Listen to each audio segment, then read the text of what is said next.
Bismillahirrahmanirrahim. Assalamualaikum warahmatullahi wabarakatuh. Baik, bertemu lagi bersama Bu Titik ya. Pada kesempatan ini saya ingin melanjutkan materi yang sebelumnya untuk kuliah metodologi penelitian. Baik, kita mulai langsung saja ya. Oke, kemarin kita sudah mempelajari tentang bab 1 ya. Baik, kemudian untuk kesempatan ini saya akan mulai tentang materi bab 2 atau tinjauan pustaka. Semoga Bapak Ibu sudah membaca panduan KTI-nya ya. Jadi sudah ada gambaran bagaimana cara menulisnya, bagaimana tata penulisannya, aturannya seperti apa. Dan semoga Bapak Ibu juga sudah memastikan judul yang mau dipilih yang mana. Kemarin kalau masih banyak pilihan judul mungkin sekarang sudah bisa memastikan ini judulnya yang mau dipakai yang mana. Kemudian juga sudah menentukan masalahnya. Masalah dari judul yang sudah ditentukan itu ada masalah apa, semoga sudah ditemukan juga gitu nggih.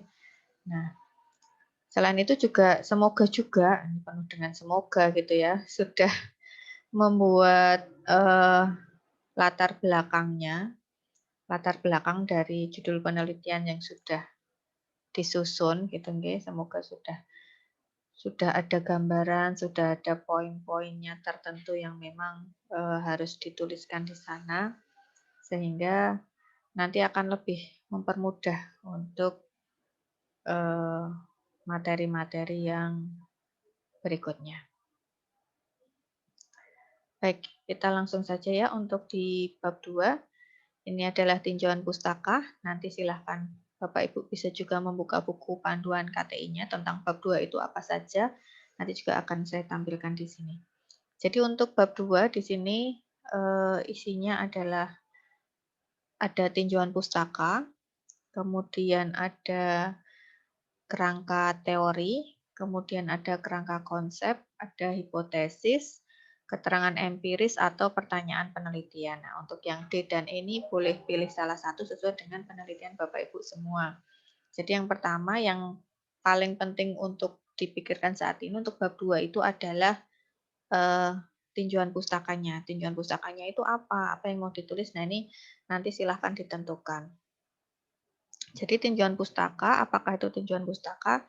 Jadi tinjauan pustaka ini terdiri dari uraian tentang teori-teori, kerangka konsep, dan hipotesis.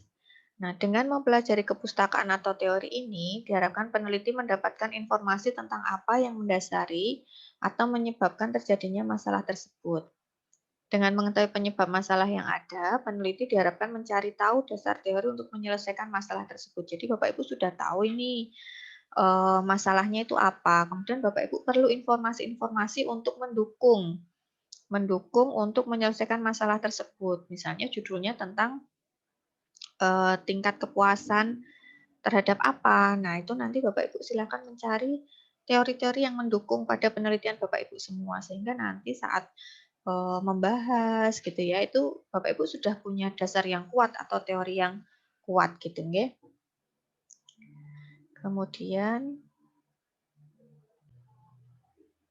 ya, penelusuran kepustakaan ini dapat dilakukan dengan banyak hal. Jadi Bapak Ibu bisa mencari pendukung pustaka atau teori-teorinya itu bisa dari membaca laporan yang ditulis oleh orang lain. Jadi misalnya Bapak Ibu sudah punya kemarin sudah mencari jurnal, kemudian misalnya sudah membaca KTI yang ada, atau mungkin penelitian-penelitian yang lain. Nah, ini bisa sebagai penelusuran kepustakaan. Kemudian dari penelitian-penelitian, textbook, hasil-hasil penelitian ini juga bisa sebagai panduan atau pedoman untuk menulis kepustakaan ini. Kemudian silahkan dipilih ya Bapak Ibu informasinya ini kalau bisa yang terbaru 3-5 tahun terakhir. Karena kalau misalnya teorinya sudah lama, kemungkinan itu sudah ada revisi atau perbaikan dari teori tersebut. Jadi harapannya yang terbaru saja yang diambil. Meskipun misalnya bukunya judulnya sama, tapi misalnya terbitan yang terbaru saya rasa itu nanti mungkin ada revisi-revisi, jadi yang diambil yang tahun yang terbaru. Di mana kepustakaan ini semuanya harus relevan dengan masalah yang diteliti atau teori yang mendasari penyelesaian masalah. Jadi yang nanti dipilih adalah yang relevan atau yang memang sesuai dengan penelitian Bapak Ibu semua, terutama masalah yang ingin dipecahkan. Bila memang tidak banyak ditemukan bacaan yang relevan dengan penelitian, tidak harus memasukkan teori yang tidak relevan dengan maksud untuk mempertebal.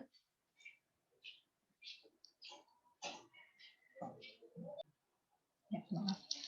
Saya lanjutkan. Jadi kalau misalnya nanti Bapak Ibu itu tidak menemukan teori yang dalam jumlah yang cukup, jangan terus memaksa memasukkan teori-teori yang tidak relevan dengan maksud untuk mempertebal halaman. Jadi jangan. Jadi saya rasa penelitiannya sudah banyak literatur, jadi jangan sampai yang sebenarnya tidak harus dibahas atau tidak harus diambil itu nanti masuk ke tinjauan pustaka ini. Jadi sesuai dengan masalah atau penelitian yang ingin Bapak Ibu ambil saja.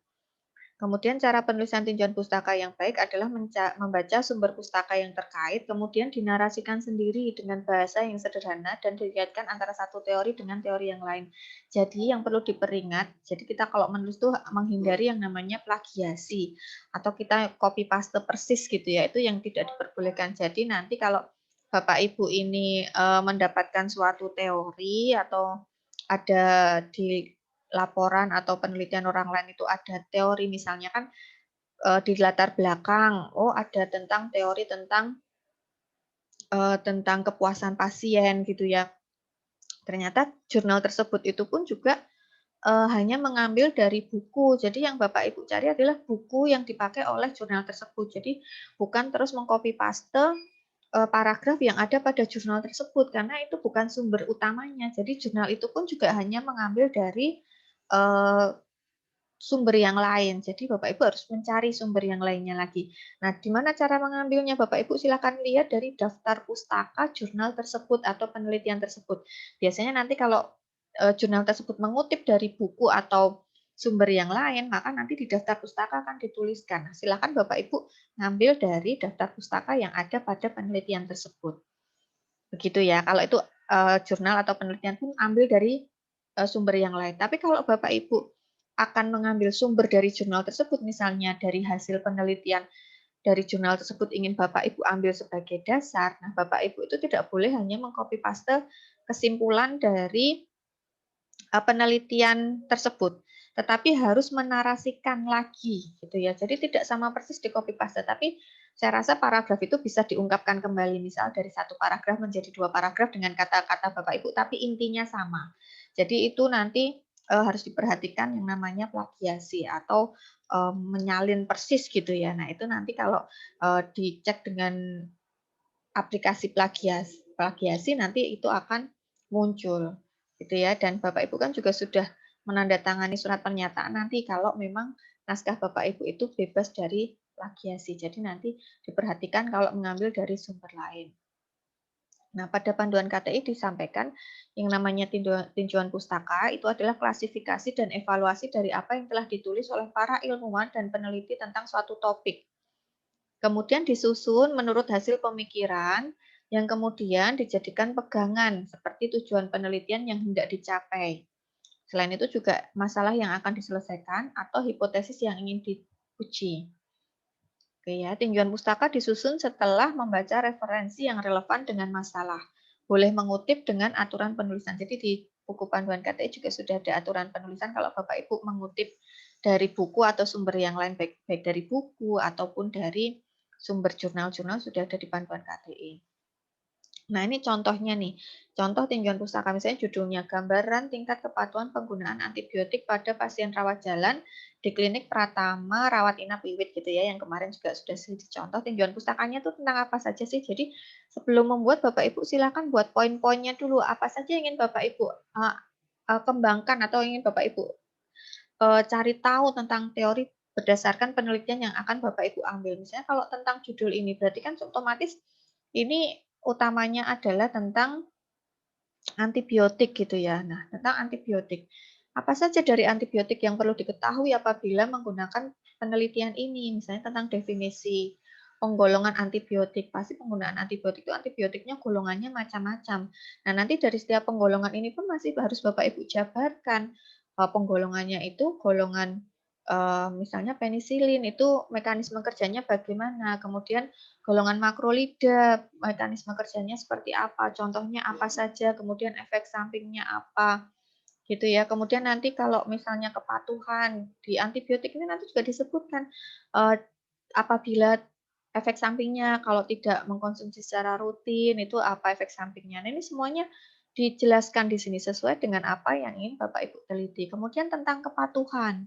Nah, kepatuhan itu apa sih? Kemudian tentu ada banyak sumber yang membagi tentang tingkat kepatuhan. Ada yang rendah, sedang, tinggi, ada yang mempunyai klasifikasi yang berbeda. Nah, ini silakan nanti yang ingin Bapak Ibu ambil itu yang klasifikasi seperti apa untuk mengetahui tingkat kepatuhan ini. Tentu akan berbeda-beda. Kemudian profil kliniknya. Nah, kenapa kok klinik Pratama rawat inap ini yang mau diteliti? Tentu ini sudah ada dasarnya. Jadi Bapak Ibu menceritakan tentang profilnya, kemudian mungkin ada gambaran penggunaan antibiotiknya, begitu ya, nanti bisa ditambahkan di sana. Kemudian setelah tinjauan pustaka nanti juga ada kerangka teori. Kerangka teori ini disusun berdasarkan tinjauan pustaka sebagai dasar justifikasi usulan pemecahan masalah dan digunakan sebagai dasar perumusan kerangka konsep atau model penelitian dan hipotesis. Kerangka teori disajikan dalam bentuk bagan yang berkaitan dengan bidang ilmu yang diteliti dan telah diperluas dan disempurnakan. Jadi yang namanya kerangka teori ini tadi menyampaikan ulang, gitu ya. Berdasarkan tinjauan pustaka, ini berdasarkan teorinya siapa, misalnya tentang tingkat kepatuhan yang Bapak Ibu ambil teorinya siapa, tingkat kepatuhan itu dibagi berdasarkan apa gitu ya. Kemudian dihubungkan dengan penggunaan antibiotik itu menurut teorinya siapa. Jadi yang namanya kerangka teori itu menggabungkan beberapa teori hingga akhirnya didapat penelitiannya ingin mengetahui tingkat kepatuhan pada penggunaan antibiotik gitu ya. Ini masih berdasarkan teori. Jadi di dasar kerangka teori ini nanti akan disebutkan sumber teorinya dari mana, tahun berapa itu nanti akan disebutkan di sini. Nah, kerangka teori ini biasanya dalam bentuk bagan, tetapi biasanya boleh diawali dengan paragraf terlebih dahulu, paragraf yang tentang teori yang mendasari penelitian ini gitu ya. Nah, ini contoh kerangka teori ini tentang kepuasan penggunaan sistem informasi gitu ya. Nah, ini ada teorinya, kepuasan penggunaan sistem informasi dipengaruhi oleh beberapa faktor. Nah, ini ada dari penelitian terdahulu gitu ya. Nah, yang mempengaruhi kepuasan sistem informasi itu ada 5, misalnya dari isinya, keakuratan, tampilan, ketepatan waktu, kemudahan penggunaan. Nah, nanti kalau Bapak Ibu meneliti hal yang lain juga dijabarkan seperti itu menurut teorinya siapa.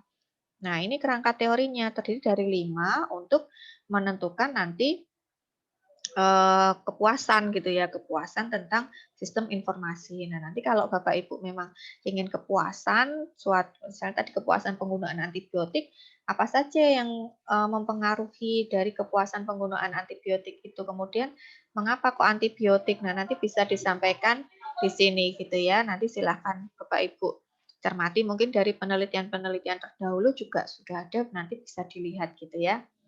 Kemudian setelah kerangka teori juga ada yang namanya kerangka konsep. Apa itu kerangka konsep?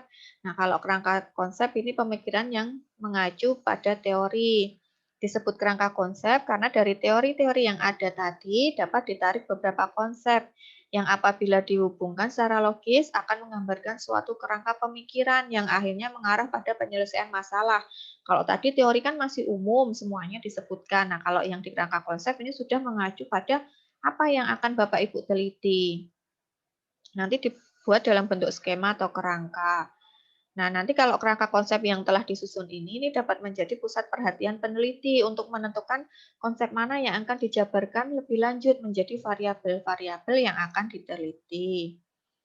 Antara variabel yang akan diteliti selanjutnya dihubungkan menjadi suatu skema hubungan antar variabel yang secara eksplisit bisa dikemukakan dalam bab 3 nanti di bab metodologi penelitian. Kalau dari panduan KTI yang dimaksud kerangka konsep, ini adalah kerangka konsep timbul dari kerangka teori tadi ya, yang berhubungan dengan masalah penelitian yang spesifik. Jadi kerangka teori terdiri dari teori-teori atau isu-isu di mana penelitian ini terlibat di dalamnya. Sedangkan kalau kerangka konsep ini menggambarkan aspek-aspek yang telah diteliti dari kerangka teori untuk dijadikan dasar masalah penelitian. Jadi sudah ada dasarnya penelitian sebelumnya seperti apa. Kerangka konsep disajikan dalam bentuk bagan yang berisi konstruk atau variabel penelitian. Nah, misalnya, tadi kerangka teorinya kan mirip seperti ini. Nah, kalau untuk konsepnya ini lebih detail, mana yang akan Bapak Ibu teliti, mana yang tidak. Tentu akan banyak sekali yang banyak sekali apa namanya yang disajikan dalam teori itu, tetapi kan tidak mungkin semuanya Bapak Ibu teliti. Nah, nanti di kerangka konsep ini sudah mulai mengacu kepada apa yang ingin Bapak Ibu teliti gitu ya. Nah, nanti silahkan dilihat, ini lebih detail ya. Kalau tadi kan kerangka teori lebih umum. Nah, ini kalau di sini sudah langsung kinerja SIM rumah sakit, kepuasan penggunaan SIM rumah sakit. Ini misalnya kalau kepuasan tentang sistem informasi tadi. Nah, ini masuk variabel independen, ini variabel dependen tergantung dan terikat dan tergantung gitu ya, yang bebas dan terikat. Variabel bebas, variabel yang terikat. Nah, ini nanti akan menjadi satu kesatuan terkait juga variabel yang akan Bapak Ibu gunakan. Gitu ya. Kemudian ini hipotesis itu jika ada. Hipotesis adalah pernyataan secara singkat dan jelas yang merupakan jawaban sementara terhadap permasalahan yang dihadapi. Ini akan disusun berdasarkan kerangka teori atau kerangka konsep yang masih harus dibuktikan kebenarannya. Jadi berhipotesa. Pernyataan singkat ya, menurut teori ini seperti itu, berarti kemungkinan yang ingin saya teliti hasilnya seperti ini. Nah, itu bisa dengan hipotesis. Tapi kalau Bapak Ibu misalnya secara deskriptif, ini sebentar, rumusan hipotesis yang baik ini memperkirakan hubungan antara dua variabel atau lebih. Variabelnya dapat diukur, jelas, dan spesifik. Dan hipotesis tersebut dapat diuji.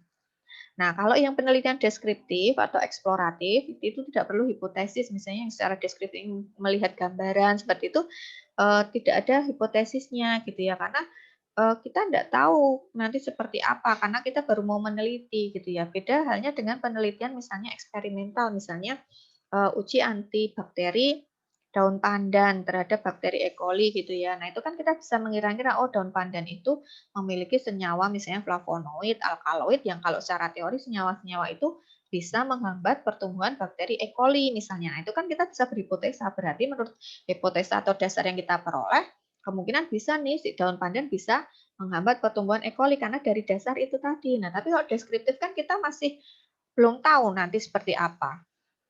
Karena baru akan melihat gambarannya seperti apa. Kita hanya tahu teorinya, misalnya kalau kepuasan itu harus ada faktor ini. Tapi kan belum tentu faktor-faktor itu yang memengaruhi kepuasan pada suatu tempat. Tiap tempat tentu akan berbeda. Nah, jadi kalau yang penelitian deskriptif nanti biasanya perlu diajukan beberapa pertanyaan penelitian sebagai petunjuk untuk mengumpulkan data. Jadi masih bila perlu dapat diajukan asumsi, perkiraan gitu ya, karena kita belum tahu tepatnya bagaimana. Nah, kalau memang tidak ada hipotesis, bisa dalam bentuk keterangan empiris atau pertanyaan penelitian. Jadi itu tadi salah satu, kalau sudah ada hipotesis berarti ini tidak usah ditulis. Tapi kalau misalnya tidak ada hipotesis berarti ditulis kerangka empiris atau pertanyaan penelitian. Keterangan empiris itu apa? Ini adalah keterangan atau data yang diharapkan diperoleh dari penelitian. Keterangan empiris diperlukan apabila penelitian bersifat deskriptif, misalnya penelitian tentang penetapan kadar atau penelitian kualitatif yang mengidentifikasi faktor-faktor penyebab. Sehingga tidak dapat dirumuskan hipotesis itu tadi ya, tidak dapat nih hipotesisnya seperti apa, nggak tahu gitu ya. Jika penelitian bersifat eksploratif dan memakai prosedur penelitian kualitatif, maka tinjauan pustaka tidak akan menghasilkan hipotesis, tetapi menghasilkan suatu pertanyaan penelitian yang akan dijawab oleh penelitian yang direncanakan. Jadi rencananya mau meneliti apa, pertanyaannya seperti apa. Jadi hampir mirip-mirip seperti rumusan masalah. Masalahnya apa, kemudian sudah ada teorinya, kemudian Bapak Ibu bisa mencari pertanyaan penelitian itu kemungkinan bagaimana gitu ya. Nah, nanti bisa sambil baca-baca karena tergantung dari tiap penelitian yang ada gitu ya. Nah, ini cara penulisan nama referensi dalam naskah gitu ya. Kalau penulisnya hanya satu orang, ini biasanya ditulis langsung dalam kurung. Misalnya kalau Bapak Ibu menyebutkan nama penelitinya dalam kalimat gitu ya, berarti menurut Habibie dalam kurung tahun berapa menyatakan bahwa apa gitu ya. Tapi kalau Bapak Ibu tidak menyebut penelitinya, hanya menyebut hasil penelitian saja, maka hasil penelitian yang terdahulu menunjukkan bahwa, nah ini namanya nanti ditulis di belakang dalam kurung koma tahun. Jadi kalau nama disebut dalam kalimat, tahunnya saja yang dikurung, tetapi kalau hanya kalimatnya saja kemudian titik di sini, maka dalam kurung adalah Mardioko, 2013. Jadi tergantung nanti bagaimana Bapak Ibu menulis ini di sini gitu ya, berdasarkan teorinya. Kemudian kalau nanti ternyata penulisnya terdiri dari 2 orang, maka nama kedua orang tersebut harus dituliskan ya Bapak Ibu. Kalau tadi 1 orang, oh ya kalau 1 orang yang ditulis adalah nama akhir, biasanya nama belakang. Jadi misalnya Baharudin Yusuf Habibie yang tulis Habibie saja gitu ya. Kalau ini misalnya Pak Ibnu Mardioko, berarti yang ditulis adalah Mardioko nama belakangnya. Kalau terdiri dari 2 orang, maka silakan ditulis dua-duanya, tidak boleh hanya satu karena itu hasil kerja 2 orang gitu ya. Silakan Bapak Ibu tulis dua-duanya. Sama ini kalau misalnya masuk ke dalam nama penelitinya disebutkan di dalam paragraf atau kalimat, maka disebutkan namanya dalam kurung tahun. Tetapi kalau yang dituliskan itu hanya hasil penelitiannya atau hasil pernyataannya, maka di belakangnya baru nanti nama Yuswanto dan Wahyono, tahun begitu nggih.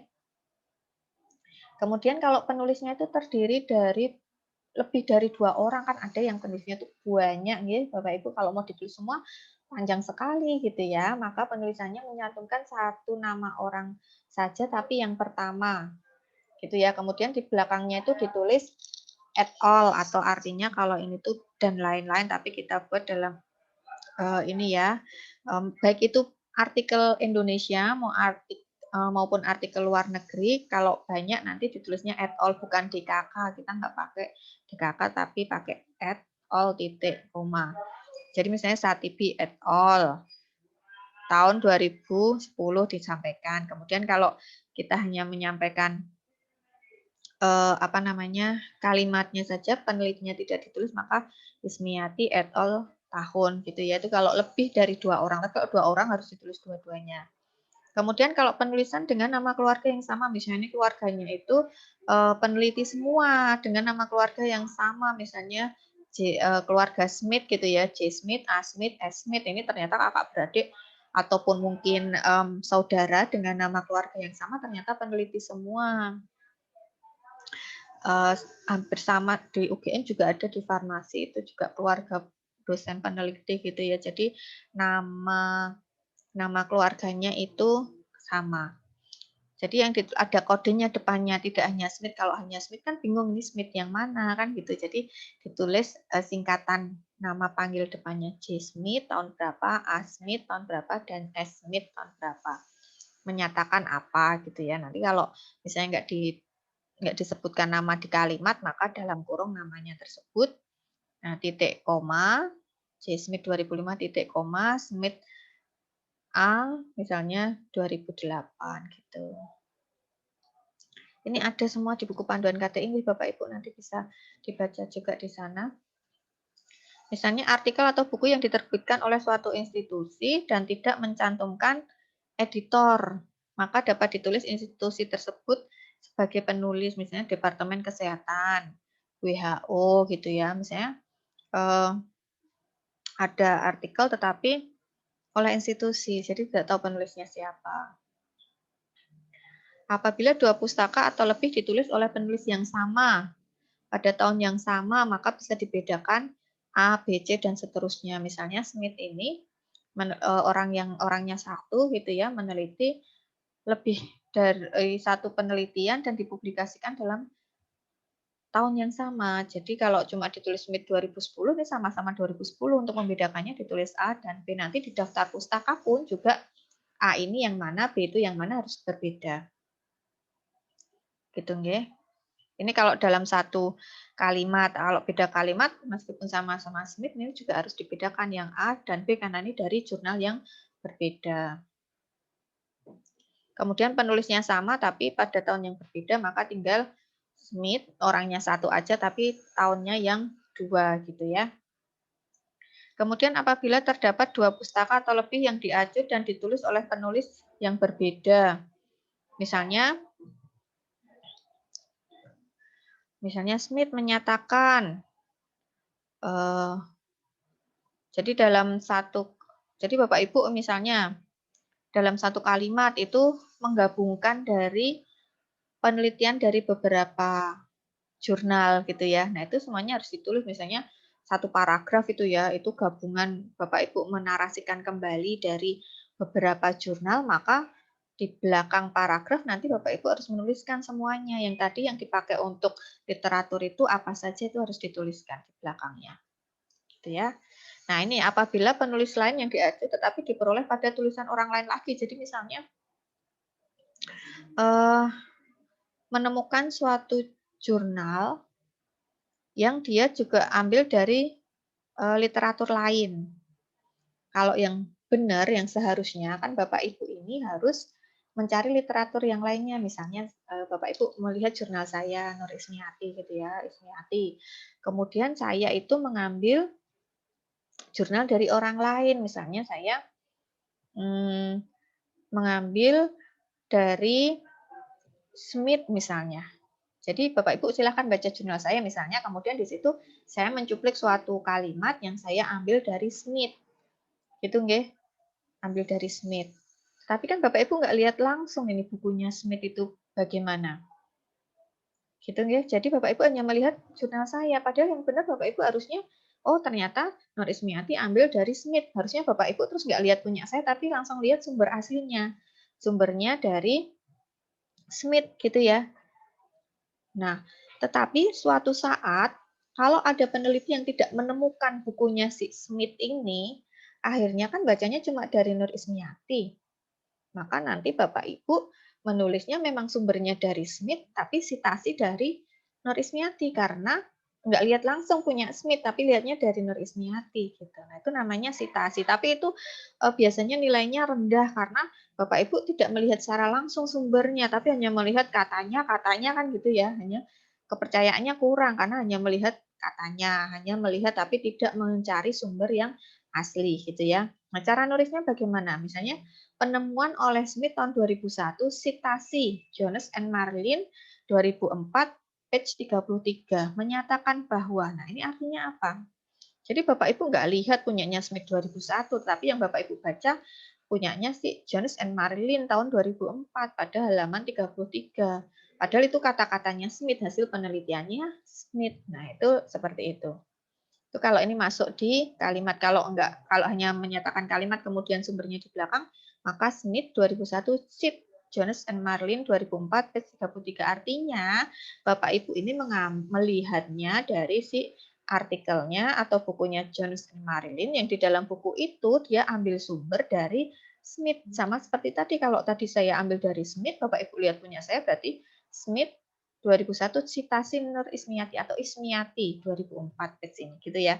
Karena Bapak Ibu nggak lihat langsung, hanya terus oh ya sudah, saya nggak lihat langsung, saya lihat dari punya Bu Titi aja gitu ya. Jadi Bapak Ibu nggak lihat sumber aslinya, yang mana Ibu namanya Bapak Ibu itu mensitasi, melihat tanpa melihat yang asli. Nah, itu nanti biasanya akan nilainya lebih rendah daripada kalau Bapak Ibu langsung melihat buku yang ada gitu ya. Nah, ini tidak diperbolehkan mensitasi KTI sebelumnya karena pernah ada kasus langsung ambil satu KTI semua citasi sumbernya. Hanya nggak lihat, cuma lihatnya KTI saja tanpa melihat sumber yang asli, itu tidak diperbolehkan. Itu sekarang nggak boleh mensitasi KTI karena sama aja kopas KTI tanpa melihat sumber yang asli. Jadi itu namanya citasi. Misalnya kalau suatu artikel pada jurnal, makalah atau surat kabar tidak menyebut penulisnya, maka ini ditulis oh ternyata dari Kompas tuh nggak nyebut penulis, jadi langsung anonim tahun berapa. Tapi kalau ada penulisnya ya ditulis berapa. Oke, ini kalau buku terjemahan. Nah, sudah selesai ya Bapak Ibu. Jadi ini materi tentang bab 2. Silahkan nanti mulai disusun tinjauan pustakanya itu yang mau ditulis bagaimana, poin-poinnya apa. Nah, itu nanti silahkan mulai ditulis, nanti silahkan dikerjakan, nanti akan menjadi tugas. Nanti saya akan ada tugas ya, nanti saya bukakan di Adlink, silahkan dikirim lagi untuk menyusun tinjauan pustaka ini. Mungkin itu dulu dari saya, Bapak Ibu. Mungkin kalau nanti ada pertanyaan, silahkan ditanyakan di grup WA. Nanti yang utama di tinjauan pustaka ini silahkan Bapak Ibu buat poin-poin tinjauan pustaka itu apa yang ingin dicari.